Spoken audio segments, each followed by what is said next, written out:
The doctor stared at my ultrasound screen for a long time. Too long.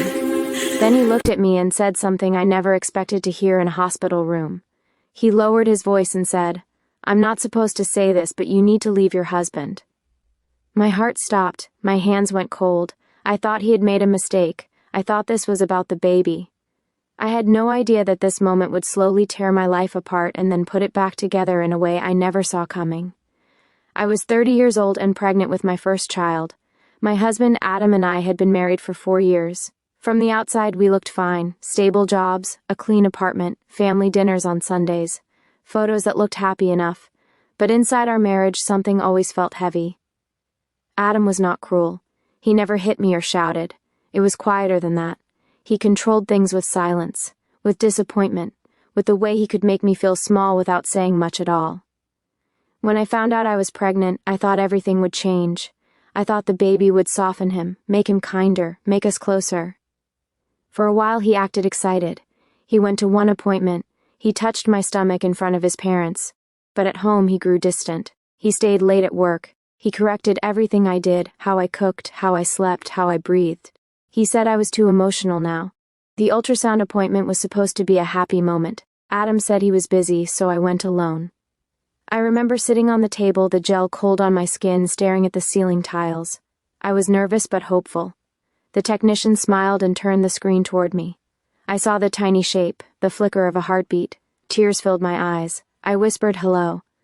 Then the doctor came in. He reviewed the images quietly. His face changed. Not panic, not fear, just concern, the kind that makes your stomach drop. He asked me a few questions. How was I sleeping? Was I stressed?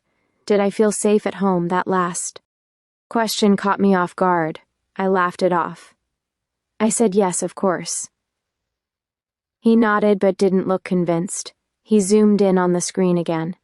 He pointed at something and explained it in medical terms I barely understood. He said the baby was small for how far along I was. He said my blood pressure readings from earlier visits were high. He asked about my eating, my anxiety, my home life again. Then he did something unexpected. He rolled his chair closer and lowered his voice. He said, "I've been doing this a long time. I see patterns. Chronic stress can hurt a pregnancy in ways people don't talk about." He paused.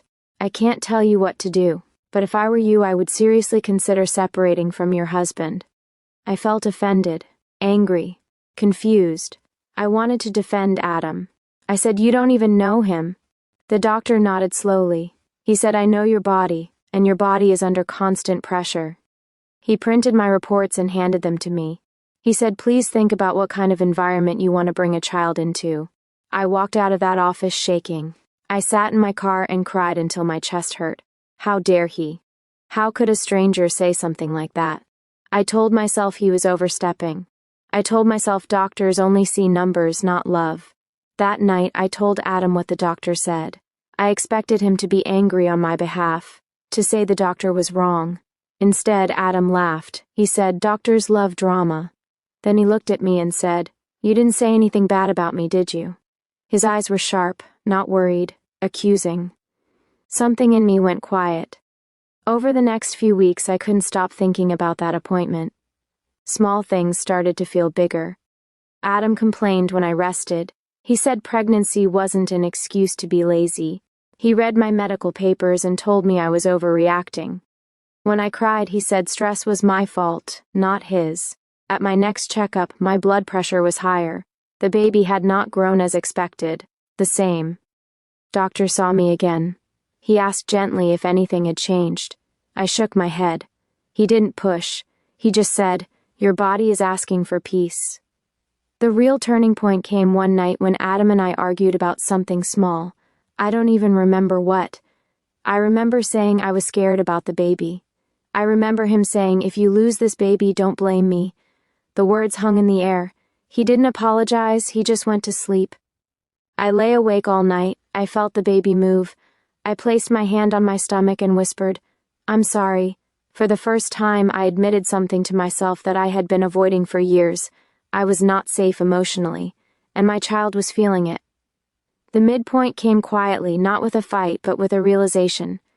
I was sitting alone, eating cereal for dinner, when I imagined my child growing up in this house, hearing the same tone, feeling the same tension, learning that love feels like walking on eggshells. That was when something broke open inside me. At my next ultrasound, the doctor looked relieved when he saw slight improvement. I had been staying with my sister for a week. Adam thought it was temporary.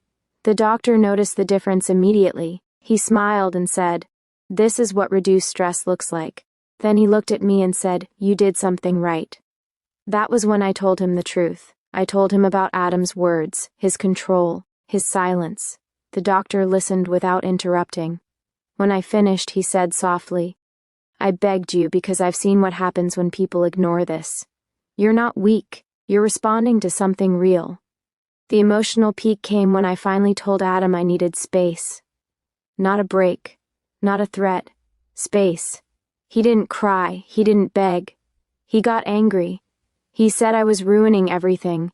He said no one else would want me with a baby. He said I was selfish. And in that moment, his words no longer had power over me. They sounded empty, predictable. I moved in with my sister. It was hard. I cried a lot.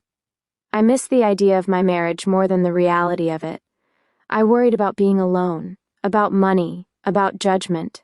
But my body slowly relaxed. My blood pressure stabilized. The baby started growing normally. Months later, I gave birth to a healthy baby girl. The same doctor visited my room. He smiled and said, "You did this." I realized then that he didn't save me. He just saw me clearly when I couldn't. Adam and I eventually divorced. It wasn't dramatic. It was sad and quiet. He never took responsibility. I stopped waiting for him to. That was part of my healing. Now when I look at my daughter sleeping, I understand what that ultrasound really showed. It wasn't just an image of a baby. It was a mirror. It showed me the cost of staying silent. The way our bodies carry truths our mouths are afraid to say. Sometimes help comes from unexpected places. Sometimes love means leaving. And sometimes choosing yourself is the first time you truly protect someone else.